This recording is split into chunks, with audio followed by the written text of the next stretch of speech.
Hello, I'm Emily, and today for my presentation I will be talking about the integrated circuit, or the monolithic integrated circuit, which is also referred to as an IC, a chip, or a microchip. So what is an integrated circuit?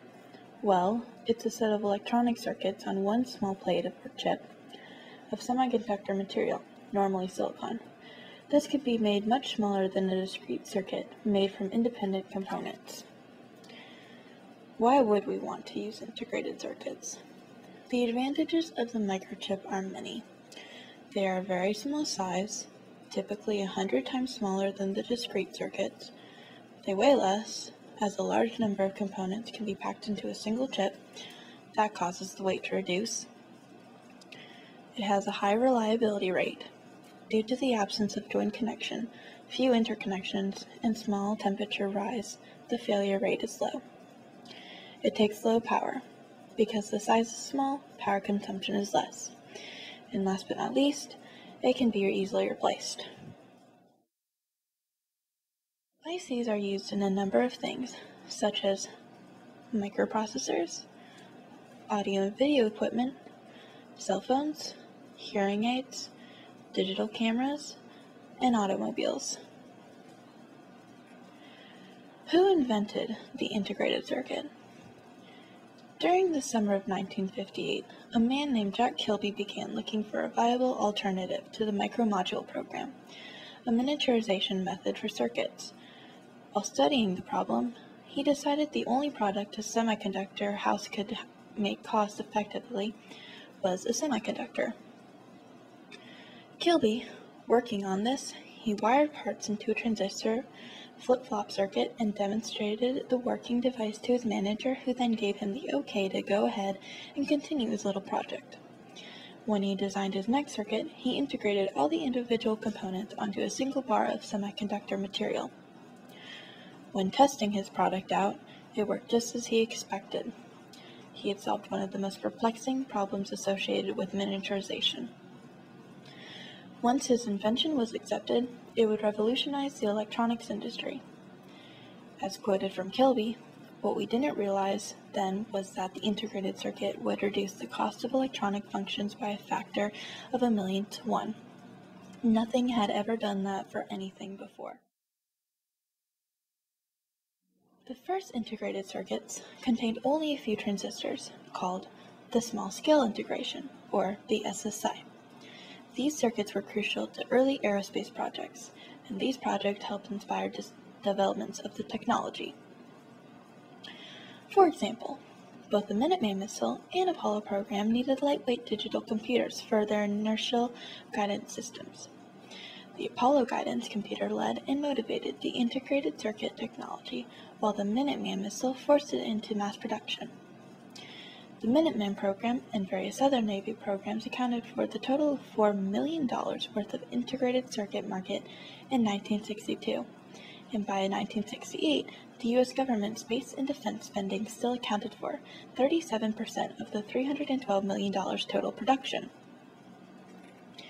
The demand by the U.S. government supported the IC market until costs fell enough to allow firms to penetrate the industrial and eventually the consumer markets. They began to appear in consumer products by the turn of the decade, a typical application being FM intercarrier sound processing in television receivers. The next step to come up in the development of integrated circuits introduced devices which contained hundreds of transistors on each chip, called medium-scale integration, or MSI. These were attractive economically because while they cost a little more to produce than SSI devices, they allowed more complex systems to be produced using smaller circuit boards, less assembly work, and a number of other advantages. Further development, driven by the same economic factors, led to something called large-scale integration, or LSI, in the mid-1970s, with tens of thousands of transistors per chip. With this being said, integrated circuits such as 1K-bit RAMs, calculator chips, and the first microprocessors that began to be manufactured in moderate quantities in the early 1970s had under 4,000 transistors. True LSI circuits, almost at 10,000 transistors, began to be produced around 1974 for computer main memories and second-generation microprocessors. The final step in the development process, starting in the 1980s and continuing through the present, was called Very Large-Scale Integration, or VLSI. The development started with hundreds of thousands of transistors in the early 1980s and continues beyond several billion transistors as of 2009.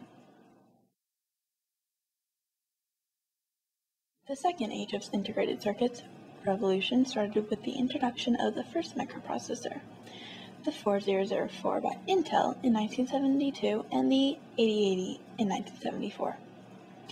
Today, many companies like Texas Instruments, Infineon, Alliance Semiconductors, and Cisco have been established and are dedicated to the various fields in VLSI like programmable logic devices and hardware descriptive languages.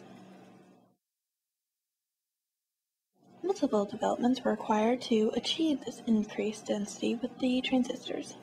Manufacturers moved to smaller design rules and cleaner fabrication facilities so that they could make chips with more transistors and maintain adequate income. The path of process improvement was summarized by the ITRS, the International Technology Roadmap for Semiconductors. Design tools actually improved enough to make it practical to finish these designs in a reasonable time. The more energy efficient CMSO replaced NMSO avoided a prohibitive increase in power consumption. In 1986, the first 1 megabit RAM chips were introduced, which contained more than 1 million transistors. Microprocessor chips passed the million transistor mark in 1989 and the billion transistor mark in 2005. The trend continues largely persistent, with chips introduced in 2007 containing tens of billions of memory transistors. Let's talk about some of these huge transistors that are known as ultra-large-scale integration, or ULSI. These were proposed for chips of complexity of more than 1 million transistors. The wafer-scale integration, or WSI, is a system of building very large integrated circuits that uses an entire silicon wafer to produce a single superchip. Through a combination of large size and reduced packaging, WSI could lead to dramatically reduced costs for some systems, notably massively parallel supercomputers. Next is the System on a Chip, or SoC. This is an integrated circuit in which all the components needed for a computer or other systems are included on a single chip. The design of such a device can be complex and costly, and building the separate components on a single piece of silicon may compromise the efficiency of some elements. However, these drawbacks are offset by lower manufacturing and assembly costs and by greatly reduced power budget because signals among the components are kept on die, much less power is required. The last thing I'm going to talk about is the three-dimensional integrated circuit, also known as the 3D IC. The three-dimensional integrated circuit has 2 or more layers of active electronic components that are integrated both vertically and horizontally into a single circuit. Communications between layers uses on-die signaling, so power consumption is much lower than in equivalent separate circuits. Judicious use of short vertical wires can substantially reduce overall wire length for faster operation. It's amazing how far the integrated circuit has come. In just a little over 60 years, we have gone from not even knowing what it was to spectacular intelligent technology. With the help of the IC, from the push of a button we can compute complex equations in less than a second. Without the integrated circuit, I wouldn't be able to use this microphone to record this presentation, or be able to create this whole entire video. That's my presentation on integrated circuits. Thank you for your attention.